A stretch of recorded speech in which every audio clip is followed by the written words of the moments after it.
तो गाइस स्वागत है आप सभी का एक न्यू वीडियो में। और आज रॉ पर हमें कोडी रोड्स और सेथ रॉलिंस का एक बहुत ही कमाल का प्रोमो सेगमेंट देखने को मिला। साथ ही साथ सेथ रॉलिंस चाहते हैं कि कोडी रोड्स उन्हें फेस करे रेसलमेनिया में, तो क्या पूरा वहां पर सीन हुआ उसी चीज के बारे में इस वीडियो में बात करेंगे। तो ये वीडियो काफी ज्यादा इंटरेस्टिंग होगी, वीडियो में एंड तक बने रहिए। तो मेरा नाम है अमन, आप देख रहे हैं रेसल बग। तो चलिए वीडियो को शुरू करते हैं।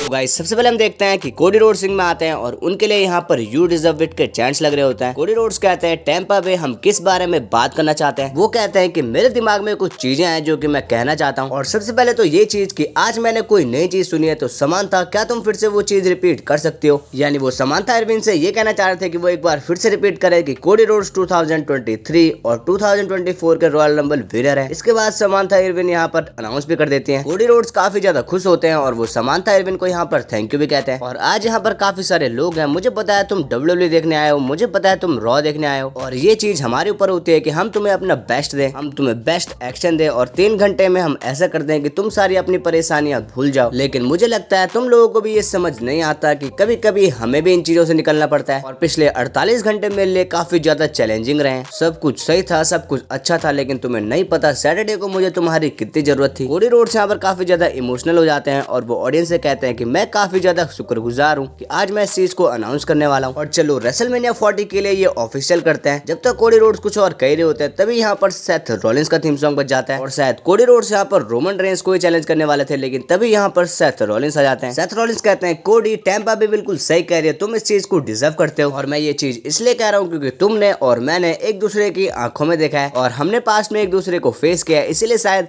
हमने एक दूसरे के लिए म्यूचुअल रिस्पेक्ट बना लिया है। और तुम back to back royal rumble जीत चुके हो, इसीलिए तुम्हें काफी सारी बधाई। इसके बाद सेथ रॉलिंस कोडी रोड्स से हाथ भी मिलाते हैं। ये काफी ज्यादा खास है, सच में ये काफी ज्यादा खास है। इसके बाद सेथ रॉलिंस अपने ग्लासेस फेंक कर कहते हैं कि मैं तुमसे बिल्कुल ही सच कहूंगा, और अगर तुम रेसलमेनिया 40 के लिए रोमन रेंस को चूज करते हो तो तुम एक बहुत ही बड़ी मिस्टेक कर रहे हो, क्योंकि मुझे लगता है तुम्हें उसकी जगह मुझे फेस करना चाहिए। तभी हम देखते हैं कि यहाँ पर ज्यादातर फैंस नो के चांस लगा रहे होते हैं, वही कुछ फैंस यस के भी चांस लगा रहे होते हैं। सेथ रॉलिंस कहते हैं टैंपा बे मैं तुम्हारी दिक्कतों को समझता हूँ, लेकिन मैं तुम्हें सिर्फ इतना कहना चाहता हूँ कि तुम जरा सी मेरी बात सुनो। और मैंने तुम्हें रॉयल रंबल के प्रेस कॉन्फ्रेंस में सुना, तुमने कहा कि तुम दी गाय थे, और मैं तुम्हारी बेइज्जती नहीं करना चाहता, लेकिन तुम दी गाय नहीं हो। और तो और रोमन रेंस भी दी गाय नहीं है, मैं दी गाय हूँ। और ये वर्ल्ड हैवीवेट चैंपियनशिप दी चैंपियनशिप है WWE की। यानी सेथ रॉलिंस का यहाँ पर ये कहना था कि जो वर्ल्ड हैवीवेट चैंपियनशिप है वही WWE की मेन टाइटल है। इसके बाद हम देखते हैं कि ऑडियंस यहाँ पर सेथ रॉलिंस का गाना गाने लगती है। सेथ रॉलिंस कहते हैं ठीक है हम धीरे धीरे उस चीज पर आ रहे हैं। और लास्ट वीक तुम रॉयल रंबल जीते थे, तुमने रोमन रेंस को चैलेंज किया था, लेकिन वो इसीलिए क्योंकि उस समय पर WWE में केवल एक ही टाइटल था। लेकिन अब चीजें बिल्कुल ही चेंज हो चुकी हैं और मुझे पता है पिछले साल से अब तक तुम्हारे दिमाग में केवल रोमन ही चलता है। और तुमने देखा है जब मैंने इस टाइटल को जीता तब तुम भी मेरे साथ थे। हमने कई सारी जगहों पर रेसल किया, हमने काफी सारे शहरों में रेसल किया। और अब तुम बताओ उन मेन इवेंट्स में कौन था, क्या वो रोमन रेंस था? और तुम बताओ कि उन मेन इवेंट्स में कौन सी टाइटल डिफेंड हो रही थी? एब्सोल्युटली वो वर्ल्ड हैवीवेट चैंपियनशिप थी। और क्या तुम जानते हो ये टाइटल यहाँ पर क्यों आई? क्योंकि हर कोई